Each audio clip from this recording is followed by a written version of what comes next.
हरियाणा में जारी घमासान के बीच सीएम नायब सैनी का बयान। राज्यपाल ने विपक्ष को लिखित में हस्ताक्षर कराकर देने को कहा है। कांग्रेस के समर्थन में विधायकों के साइन कराकर देने होंगे। हमने 1 महीने पहले ही विश्वास मत हासिल किया, ये मुख्यमंत्री ने कहा।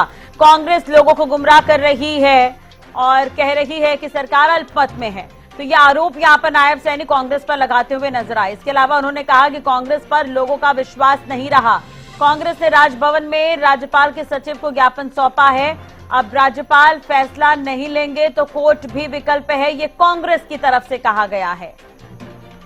तो लगातार जिस तरह से देखा जा रहा है, जब से 3 निर्दलीय विधायक बीजेपी का साथ छोड़कर समर्थन देने कांग्रेस को गए, उसके बाद से ही ये सियासी घमासान मचा हुआ है।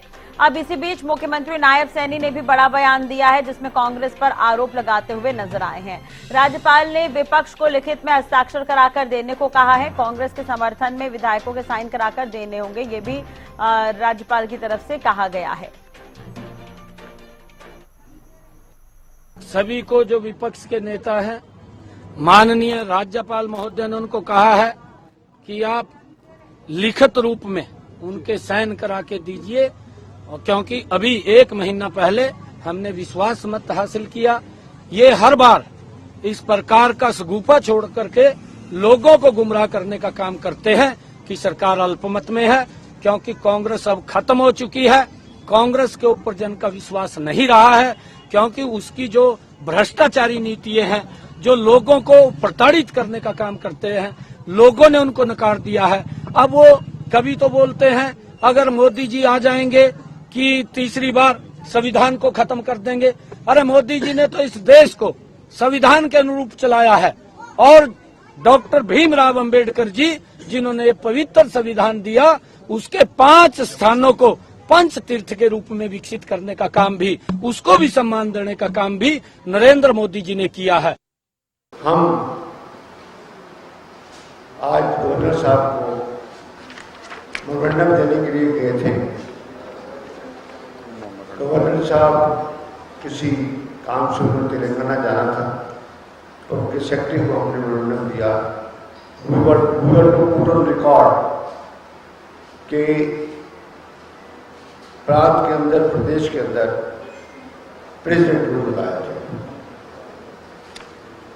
और इस सरकार को डिसमिस किया जाए, क्योंकि विधायकों का समर्थन इस सरकार खो चुकी है। प्रदेश की जनता का जो विश्वास मत और अब विधायकों का विश्वास जो है इस सरकार के प्रति नहीं रहा है, तो तुरंत तौर पे राष्ट्रपति शासन लागू हो, चुनाव विधानसभा के जल्द से जल्द कराए जाएं, जिससे नया जनादेश मिले और हरियाणा की जनता नई सरकार चुनने के लिए जो है आज़ाद रहे। और उसमें पूरी तरीके से हम इस बात के लिए कहे, आज सरकार अल्पमत में है, कोई तर्क दे उससे किसी चीज का नहीं। आज आपके सामने सारे आंकड़े और सारी चीजें, स्थिति जो है, इस बात के लिए हमने आज आपके बीच में आके गवर्नर महोदय को भी इसी संदर्भ में यह पत्र जो है। इसी खबर पर ज्यादा जानकारी के लिए बातचीत करेंगे। हमारे साथ हरियाणा न्यूज के पॉलिटिकल एडिटर अमित तिवारी जी जुड़ गए हैं। अमित जी, एक तरफ देखिए, अब बीजेपी की तरफ से नायब सैनी कहते हुए नजर आए कि हमारे पास पूरा बहुमत है और हमने 1 महीने पहले ही विश्वास मत हासिल किया है। वहीं दूसरी तरफ कांग्रेसी ये कह रहे हैं कि अगर राज्यपाल भी बात नहीं सुनते हैं तो कोर्ट भी एक विकल्प है। किसके दावों में कितना दम, क्या कुछ हो सकता है इस पर आगे? देखिए राष्ट्रीय, हमने लगातार इस मुद्दे पर चर्चा की है, और खासतौर पर जब विधानसभा की फ्लोर टेस्ट की बात आती है और सरकार के बहुमत की बात आती है, तो वो विधानसभा में कितना बहुमत है वो विधानसभा के अंदर की बात है। विधानसभा में अगर सरकार कहती है हमारे पास आंकड़े पूरे हैं, तो इसका मतलब सरकार भी आश्वस्त होगी, निश्चित रूप से उनके पास संख्या बल होगा। लेकिन ऊपरी तौर पर देखें तो आज के दिन भारतीय जनता पार्टी सरकार के पास 43 सदस्य हैं, जबकि विधानसभा में मौजूदा स्थिति के हिसाब से 88 सदस्य हैं। तो ऐसे में बहुमत बाहरी रूप से सरकार अल्पमत में दिखती है, लेकिन जब फ्लोर टेस्ट होगा तब पता लगेगा कि कौन सा सदस्य अनुपस्थित रहता है, कौन जो है किसके पक्ष में क्या मतदान कर दे। इस से क्रॉस वोटिंग का खतरा रहता है, जैसा कि पहले ही जेजेपी नेता दुष्यंत चौटाला और इनकी तरफ से दिग्विजय चौटाला की ओर से आरोप लगाया गया था कि क्रॉस वोटिंग हो सकती है, हॉर्स ट्रेडिंग हो रही है। हाँ। तो इस तरह के जो आरोप लगाए जा रहे हैं, इन सबके बीच में कल का घटनाक्रम देखिए आप। कांग्रेस के जो प्रतिनिधि मंडल जो विधायक हैं, आफ्ताब अहमद जो डिप्टी सीएलपी हैं और साथ साथ मुख्य सचेतक अगर बात करें तो बीबी बत्रा, इनके साथ ये मिलकर आए। राज्यपाल से तो मुलाकात नहीं हो सकी क्योंकि अपॉइंटमेंट नहीं मिला, लेकिन राज्यपाल के सचिव को उन्होंने ज्ञापन जरूर सौंप दिया। लेकिन उसमें एक बात भी देखिए कि जब प्रेस कॉन्फ्रेंस हुई थी तो उन्होंने एक बात स्पष्ट रूप से कही थी, वो कांग्रेस की राजनीति के लिहाज से मुझे सही भी लगी, क्योंकि मौजूदा परिस्थितियों में सरकार गिराकर सरकार बनाना कांग्रेस नहीं चाहेगी, वो जनता के बीच जाना चाहती है। और यही बात जो है आफ्ताब अहमद भी कहते हुए दिखाई दिए, साथ साथ बीबी बत्रा भी कहते हुए दिखाई दिए। उनका कहना था कि अगर राज्यपाल इस मामले में निर्णय नहीं लेंगे तो कोर्ट की शरण लेंगे। तो निश्चित रूप से कोर्ट में जाया जा सकता है, लेकिन उसमें कई टेक्निकल पहलू है। राष्ट्रीय अभी 13 मार्च को ही जो सरकार ने फ्लोर टेस्ट हुआ था, उस समय उन्होंने जो फ्लोर टेस्ट पास किया था, नायब सिंह सैनी सरकार की पहली परीक्षा फ्लोर टेस्ट की थी।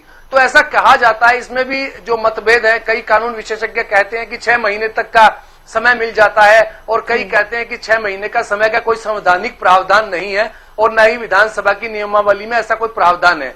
ये देखने वाली बात है कि राज्यपाल के पाले में गेंद है। स्पीकर ज्ञानचंद गुप्ता ने पहले ही कह दिया कि इस मामले में राज्यपाल जो है वे जो निर्णय लेंगे वही स्वीकार होगा। तो राज्यपाल के पहले तो उन्हें अपॉइंटमेंट मिलता है क्या, उसके बाद राज्यपाल ने एक बड़ी बात जो है आज मुख्यमंत्री नायब सिंह सैनी ने भी कह दी है कि राज्यपाल ने विपक्ष को कहा है कि पहले अपने हस्ताक्षर युक्त जो विधायकों के हस्ताक्षर युक्त जो है पत्र वो लाए जाएं, उनकी परेड कराई जाए। सीधी रूप में उनका कहना यही था कि परेड कराई जाए। तो ऐसे मौजूदा स्थिति में राष्ट्रीय देखिए जेजेपी भी ऐसी स्थिति में नहीं है कि वो अपने विधायकों की परेड करवा सके, और परेड करवाना दूर की बात है, वो उनके पत्र पर हस्ताक्षर भी नहीं करवा सकते, क्योंकि देवेंद्र बबली के बयान देखिए कितने बगावती तेवर वो दिखाते रहे हैं। रामनिवास सुरजाखेड़ा है, ईश्वर सिंह है, और चाहे रामकरण काला की बात करें, दादा गौतम की बात करें, तो यह सभी जो है वो नाराज चल रहे हैं दुष्यंत चौटाला से। तो ऐसे में वो साइन भी नहीं करेंगे और न ही वो किसी परेड में शामिल होंगे। तो उनके ऊपर ही सरकार का विश्वास टिका हुआ ऐसा लगता है। बिल्कुल। और नायब सैनी का आपने एक और बयान सुना होगा जिसमें उनसे सवाल पूछा गया था जेजेपी को लेकर ही, तो उन्होंने ये कहा था कि सबका समर्थन है, हमारे पास हर कोई अप्रोच कर रहा है, सबका समर्थन है। तो इसे किस तरह से देखते हैं आप? कहीं ना कहीं वो तो जेजेपी को ये कहते हुए नजर आ रहे हैं कि सभी के सभी उनके कांटेक्ट में हैं। जी देखिए, न केवल मुख्यमंत्री नायब सिंह सैनी और तमाम भारतीय जनता पार्टी के नेताओं प्रवक्ताओं की ओर से लगातार जो बात कही जा रही है, वो अपने बहुमत के आंकड़े को लेकर, जो जादुई आंकड़ा है उसको लेकर आश्वस्त दिखाई दे रहे हैं। कभी वे कांग्रेस में भी कहते हैं कि वहां क्रॉस वोटिंग का खतरा है, और कांग्रेस पहले भी ऐसा क्रॉस वोटिंग का खतरा झेल चुकी है राज्यसभा चुनाव में।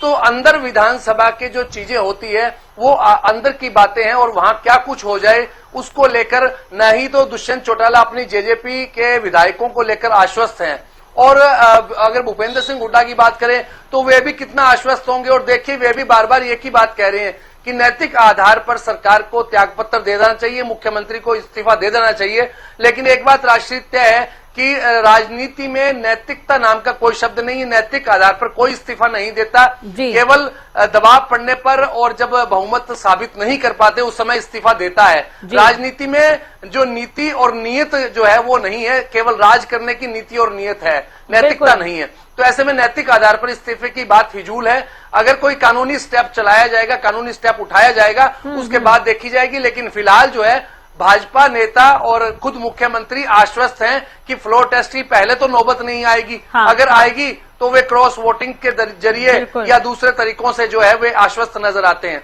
जी राष्ट्रीय। चलिए, और ये हरियाणा कोई पहला राज्य नहीं होगा पर्टिकुलर इस तरह की एक्टिविटी लेकर जो आगे बढ़ रहा है। इस तरह की स्थिति हम और भी कई राज्यों में पहले भी देख चुके हैं और उसके परिणाम भी आप भी अच्छी तरह से जानते हैं। खैर, अब देखने वाली बात होगी कि इस पर और भी क्या कुछ मोड़ निकल कर सामने आते हैं। बहुत बहुत शुक्रिया अमित जी तमाम जानकारी और बातचीत करने के लिए।